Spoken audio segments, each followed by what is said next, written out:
Hey everyone, welcome to another exciting episode of the Bulletproof Entrepreneur Podcast. My guest today is Darrell Darnell.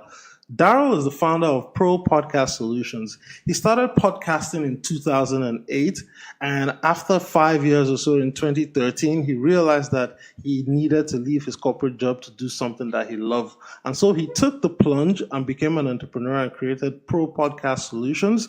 Propodcasting Solutions helps brands, entrepreneurs, professionals, hobbyists deliver their message to the world so that they can change lives and realize their dreams.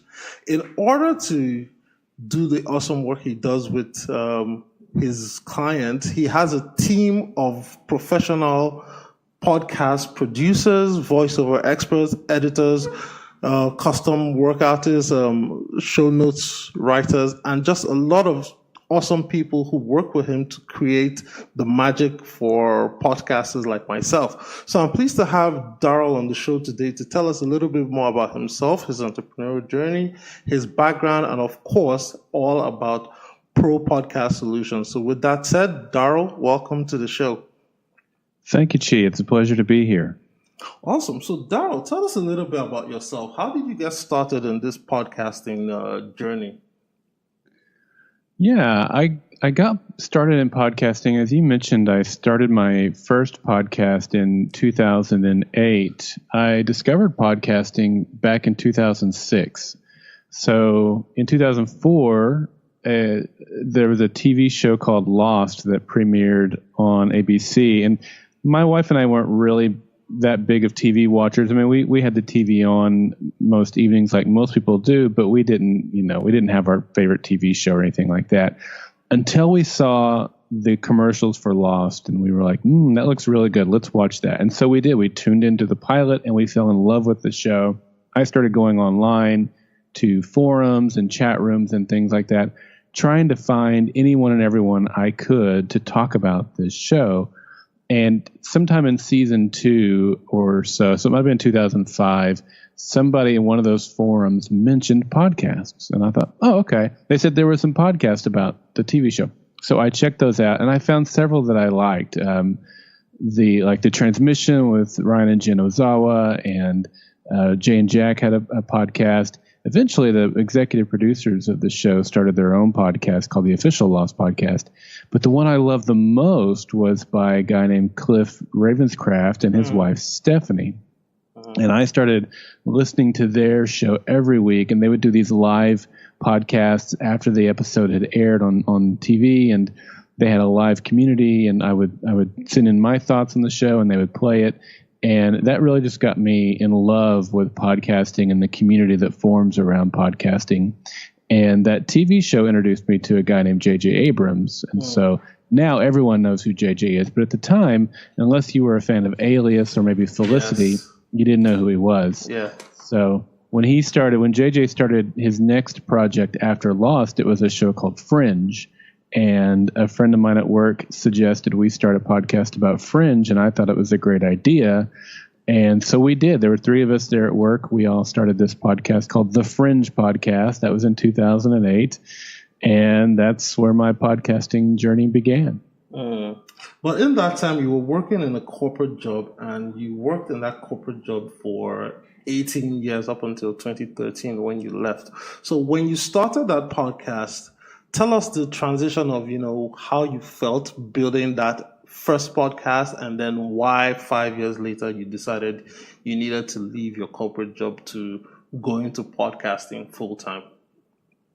Yeah, that's a good question. It's an interesting twist. I mean, when I started the podcast, I didn't know if anybody would listen. I didn't know how big it would get, and I certainly had no dreams of quitting my job and doing podcasting in some form or another full time. That never even entered my mind. Yeah.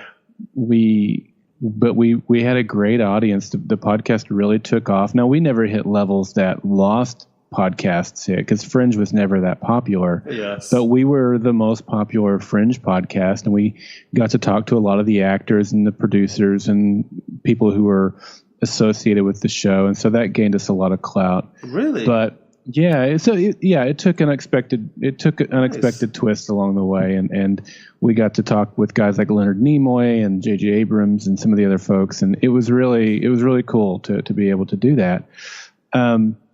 But the corporate job was just the corporate job, and the podcast was the podcast. And although I spent time on the podcast, while I was at work, which I shouldn't have been, but it was clearly becoming my passion. Mm-hmm. And that was the first clue that there was more to it, possibly down the road.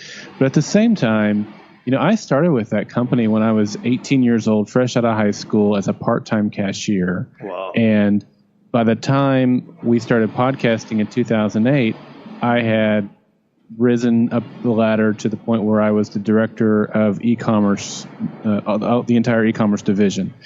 And so it was a really nice journey for me. I enjoyed working with the company for the most part. It was a great company who had a lot of shared beliefs that I do, and ideals and purposes, and it was all great.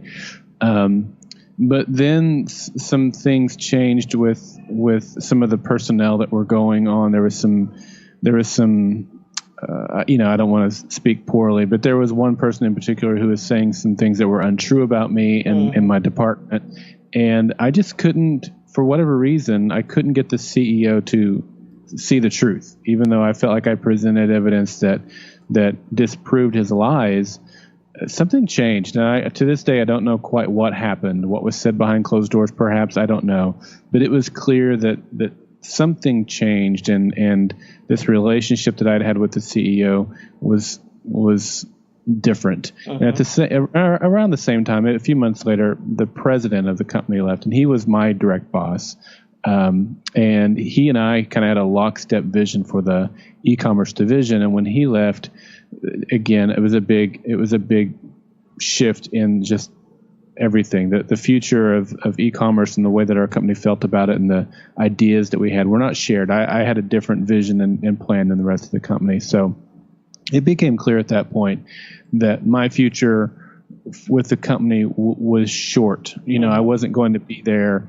I felt like there was a point where they would probably let me go or move me somewhere else in the company, and because things were just kind of pointing in that direction. So I decided to take a proactive approach and began looking to find an exit strategy. I didn't grow up wanting to be an entrepreneur or own my own business or anything. That was never on my vision. That was never the case. But during those last 3 to 5 years at the company, probably closer to 3 years, that did become a very direct interest of mine. I became focused on trying to figure out what my exit strategy would be and how can I parlay my gifts and passions into a career. And at first I thought that might be building websites for people, because I had a direct involvement with building our e-commerce website, not the coding of it, although I have a degree in programming, but I felt like I could parlay that passion and knowledge into a career. But then when I hit on doing audio editing and consulting for podcasters, that's really when I hit something that turned out to be pretty special. For me, it really hit on my passions and turned out to be a pretty good business model too. So people started reaching out to you as a result of the podcast you had, or you had to market yourself for people to come to you? It was a little bit of both. Okay. Over the years when we were doing the Fringe podcast, people would come to me and say, hey, I want to start a podcast. Can you help me? Or I've got this question about these microphones or this technical question. Can you advise me on this? And frankly, when we started our Fringe podcast, we sounded terrible, and we figured it out along the way on how to sound great. And so people recognized that, and the technical stuff was always an interest of mine. So yeah, over the years, people would come to me with some regularity and ask me for tips or advice. But at the same time, I can remember a session where I was really just I was at my wit's end. I knew that I was not long for this company. At the same time, like, my passion was completely gone out of my job. I didn't know what I was going to do, but at the same time, it was a great company. Yeah, there was a couple of bad apples there, but any company's got bad apples. I don't care, So I felt guilty for desiring something different when people would love to have my job, love to have my salary, love to work for a company like that. And I felt selfish and I felt guilty. And I remember in a season of prayer that really the Lord said to me, you have not because you ask not. In other words, I don't have this future job and these things that I want to go out and do because I simply haven't taken the time to pray and ask for those things. And I hadn't prayed and asked for those things because I felt guilty about that because I had, like I said, I had this job that was great. Yeah. So I did. I through a course of prayer, just laid out my heart before God and asked to have that He would help me find a job that I could put my passions behind and provide for my family. Yeah. And less than 24 hours later, I got an email from Cliff Ravenscraft that said, "Hey, I've got this friend named Stuart who's starting this podcast network, and he's looking for hosts, and I think you'd be a good podcast host." And after I talked to Stuart, it turned out he was also needing an audio editor, and I, asked him if I could, basically apply or put my resume in for that position, and I got it. And 6 months later, I turned in my resignation. Oh, awesome. So you do that, and then you start working on this podcasting network. Now, was that where you founded your company, or how did Propodcasting Solutions come to be? Initially, when I left my corporate job, I was doing everything under the name of my podcast network. So what started as the Fringe podcast, a podcast about this sci-fi show Fringe, eventually developed into a podcast network called Golden Spiral Media, where we have dozens of podcasts now, all about sci-fi and comic TV and film. And so because that was a kind of a big brand at that point that people knew, I thought I would kind of use that brand to get my name out there as a podcast editor. And so that's what I did initially. Okay. But what it did was it caused confusion, where people would come to me and say, when I go to goldenspiralmedia.com, I see a bunch of sci-fi podcasts. But you're saying you want to edit my podcast. Is that what I see? One page on your website that mentions you do editing, but is this a side job for you? Because I need somebody that's serious. And so at that point, I'm like, okay, I need to be clearer about my branding. Yeah. And so I broke them apart. Now Golden Spiral Media is only our sci-fi podcast network, and I created Propodcasting Solutions as a separate brand that is our audio production and consulting and all that stuff for podcasters. And so we launched that brand in October of 2014. Okay. Yeah, because I'm right on the Golden Spiral website, and I see so many podcasts based on, fiction, especially TV shows that are hot. I see The Blacklist Exposed. I see The Arrow Squad, Beyond Westworld. So my question is this now. Why are you guys focused on more of the fan fiction-centered storytelling? Well, that's how we started. Okay. As I said, I learned about podcasts because of Lost. And the first podcast I started was about a sci-fi show called Fringe. Yeah. And we really found a wonderful community of sci-fi lovers out there who were always asking us, "Hey, here's this new show. It's sci-fi. Are you guys going to be covering it?" And initially, it was just two of us, Clint and myself. Yeah. And we couldn't. We have limited time and limited resources, and so we couldn't. And then once that other, I told you I was hosting for that other TV network there for a while. That was called TV Talk. And once they went out of business, a lot of those hosts, Stuart owned TV Talk, and with his blessing, they came to us and said, "We want to keep doing this. Yeah. Can we join the Golden Spiral Media Network?" And so a lot of those shows, you just mentioned Arrow and Blacklist, those two shows came to our network as a direct result of TV Talk.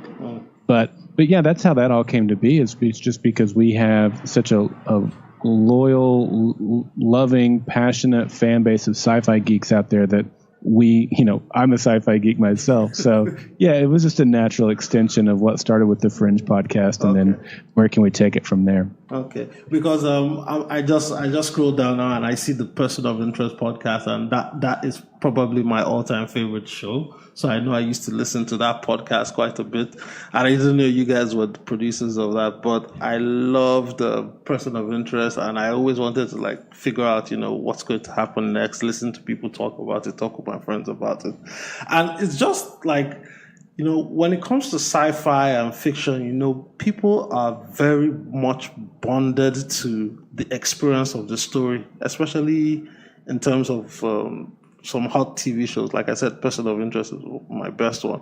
So even with Person of Interest, I could sit down and watch it almost every season and still enjoy it, as I did last year, just because, it's an awesome story.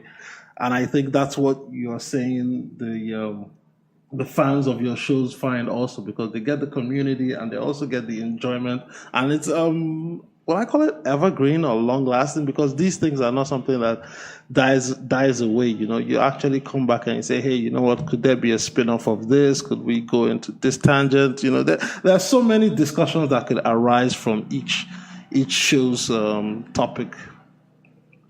That's what I love about sci-fi. It allows conversations, even around uncomfortable topics like religion or social issues. The Twilight Zone was one of my favorite shows. It is my favorite show of all time, and it's even from the 1960s. It was using sci-fi as a way to have conversations about political issues or about religious issues, and some of those things that are hard to talk about otherwise. And that's one of the things I love about sci-fi. And you're right, because of the nature of a TV show. I mean, our podcast gets canceled when the TV show gets canceled, but because of today's world of things ending up on Netflix, we find listeners. We still get tons of downloads for our Fringe podcast from people who discovered it on DVD, or they discovered it on Hulu or Netflix along the way. I was at Podcast Movement just last year, and somebody came up to me and they're like, hey, are you Darrell? And I'm like, yeah. And they're like, Darrell from the Fringe podcast? And I was shocked. I was shocked that many years later, somebody was stopping me and asking me about the Fringe podcast, which I love. I absolutely love that people are still out there listening to it. Yeah. So that brings us to, or should I say, that brings us to the broader conversation of podcasts, which is, podcasting is a hot marketing channel right now, and it's only continuing to grow. So, in your opinion, why should someone start a podcast today?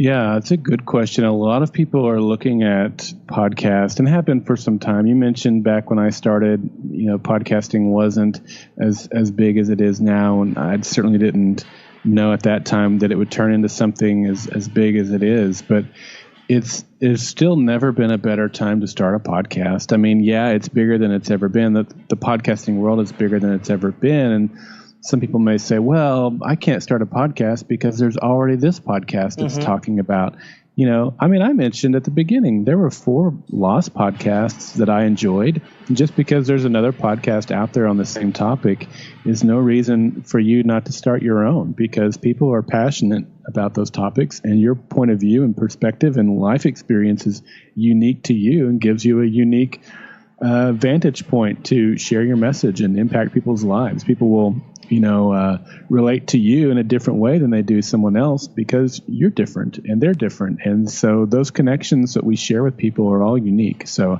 I would say, if you're one of those that's kind of thinking, well, everything's been done, even if your idea has been done, so what? Don't let that stop you. Yeah. You're that person who's already out there doing it isn't the sole authority on whatever topic it is. That's true. But and I would also advise that a podcast is not the the first thing that you should do. In other words, you shouldn't say, I'm going to start a business or I'm going to be a consultant or I'm going to be an entrepreneur. Let me start that by starting a podcast. I mean, a podcast should be in addition to something that you're already doing. You should establish your website first. You should establish your services first. You should even get started in other, social media for sure, but even get whatever your funnels are, get those in place, and then add a podcast as a piece to that, as a way to introduce people into the authority that you have going for you in the online space. But there's still no better time to start a podcast than today. Yeah. And I love what you just said right now, that you shouldn't start a podcast to build a business, but rather use it as a piece of your business. Just because, in as much, like we all know how it goes, whenever something becomes hot, next thing you know, you see a lot of people jump on the bandwagon, and all of a sudden you have, I'm a Bitcoin expert, I'm a podcasting expert, I'm a whatever expert, not fully considering the fact that, it's a tool. You can't say you drive a car and you're a driving expert, Right. There are people who are paid just to drive and you find them on Formula One, but you driving it's helping to ferry you from point A to B. So you really need to think of your business holistically and say, yes, I'm a marketing guy who happens to podcast. Now, if you just love podcasting as a hobby, that's great. But if you're going to live an economic life, if you're going to make money for yourself, for your family, and you're going to want to share your expertise and wisdom with people, yes, blogging is quite crowded. Social media is crowded. A lot of people I am frustrated with trying to figure out Facebook and Twitter, Instagram, and what have you. But I found that I enjoy one-on-one conversations like this, where I talk to you, the expert, we share our opinions back and forth, listeners listening, they send emails, and it's much more comfortable for me to use this and say, hey, you know what? I bring experts on my show. I'm an expert in this as well. And if I have an opinion, I'm happy to share it with Darrell. And Darrell can correct me if I'm wrong, and we have a much richer experience, and we both learn from the engagement, and we go from there. Yeah, that's exactly right. I mean, that's one of the things that I found most endearing about podcasting to begin with, even though I was calling in about a TV show. And, a TV show is, at the end of the day, it's a TV show. I mean, yes, people's lives are changed. I could share a beautiful story about how someone's life was changed by Fringe for the better. But, people say, oh, it's a TV show, it's not business. That's true. But at the same time, what drew me to those lost podcasts, and particularly Cliff and Stephanie Ravenscraft's, was those interactions with people. Mm-hmm. And you get that through podcasting that you don't get through blogging, or you don't even get through social media, because of the voice, the human voice, and the connection that comes through that. There's nothing like podcasting. It's really powerful for connecting with people. Yeah. So what are some tips and tricks to create a really hot podcast? Like if somebody wants to launch a podcast after listening to our conversation today, and they say, hey, you know what? I've always heard, if you launch a podcast and you get a new and noteworthy, that you're golden and you're on track to be making millions of dollars. So what are some awesome tricks you can share for somebody listening? Well, I would say that if someone is currently telling you tips and tricks to get on new and noteworthy, then you should not listen to their advice any further than that. Years ago, yes, there were tips and tricks to getting on new and noteworthy. In fact, I've got a video. Your listeners can check it out by going to propodcastsolutions.com/bulletproof. And I've got a video that's called 5 Pitfalls Early Podcasters Should Avoid. Mm-hmm. One of those pitfalls is focusing on new and noteworthy, because so many people were gaming the system, either purchasing reviews or doing some other kind of shady tactics in order to land in new and noteworthy, that iTunes a few years ago, maybe 3 years ago now, said, you know what, forget it. We're freezing new and noteworthy. whoever's here is here, or we're going to occasionally handpick a few to put in the new and noteworthy. Yeah. If you go and you check out new and noteworthy and say the business category, and you look at those top 10 that are there, you'll notice that many of them have been out for several years, so they're not new, or they haven't released a new episode in months. True. And so, and that's because iTunes just froze it and said, forget about it, and so, so but in terms of, other things that you should really avoid, since we're kind of talking about that, a lot of podcasters may start their podcast and just not know where they're going with it. Like they just say, I'm going to do a podcast, but they don't think about, how they're going to get the word out about their podcast. Yes. Are they going to be using an email list? Are they building an email list? That's so important to especially for business related podcasts. Get that email list started first.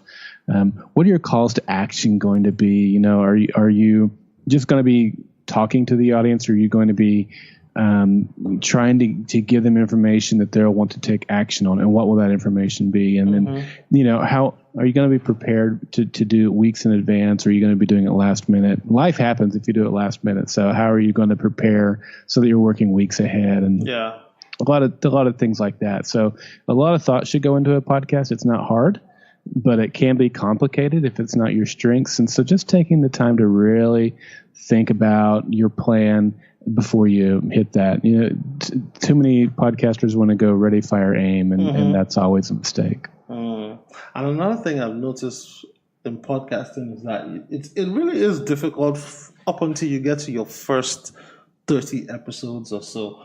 And then maybe by the time you get up to like 100, you're just in such a groove that, it's not as difficult anymore. Do you find that to be the case in your experience?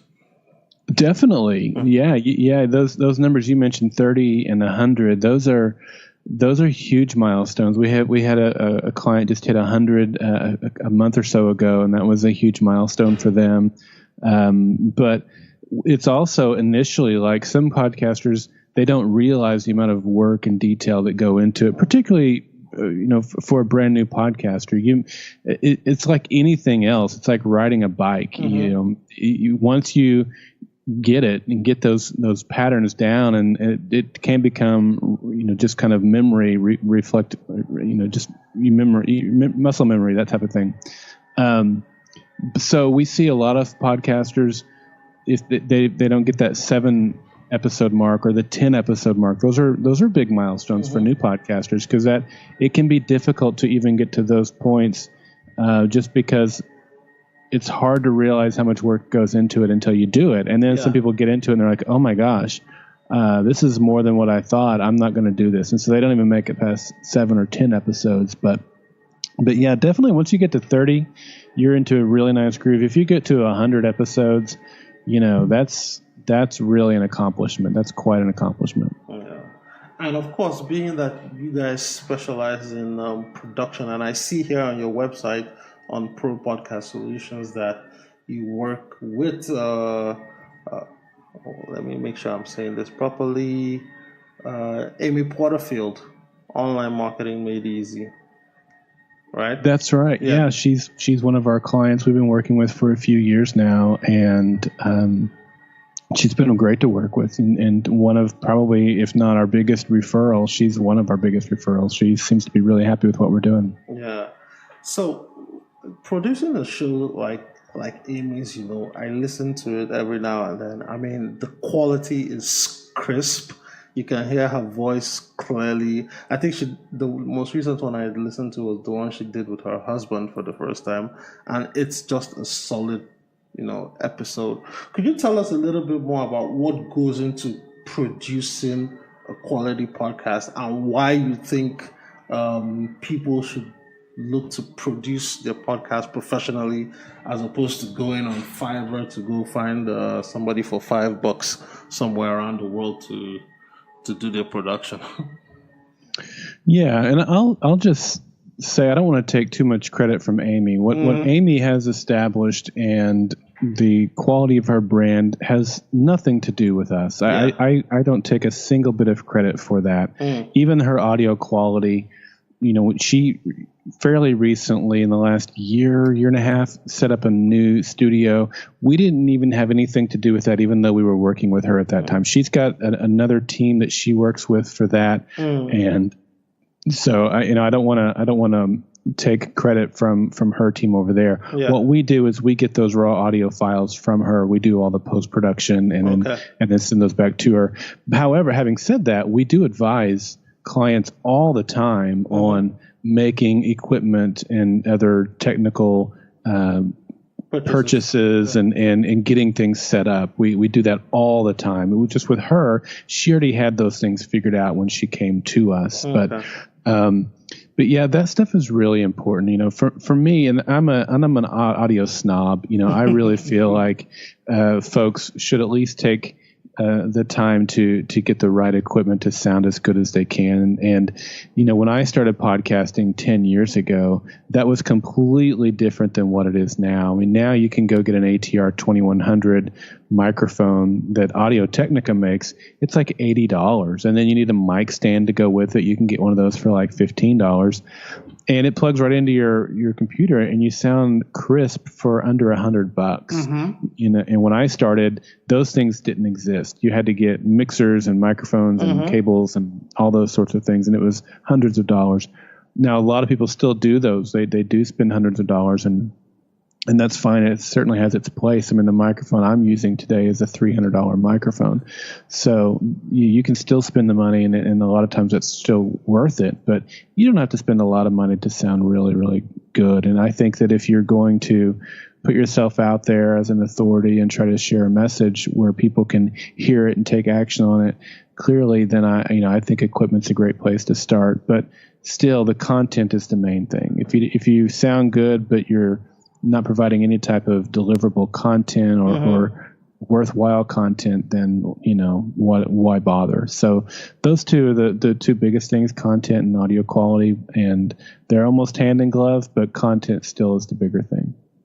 Awesome. And as we start to wind down the show, Darrell, I have one or two wrapping up questions for you.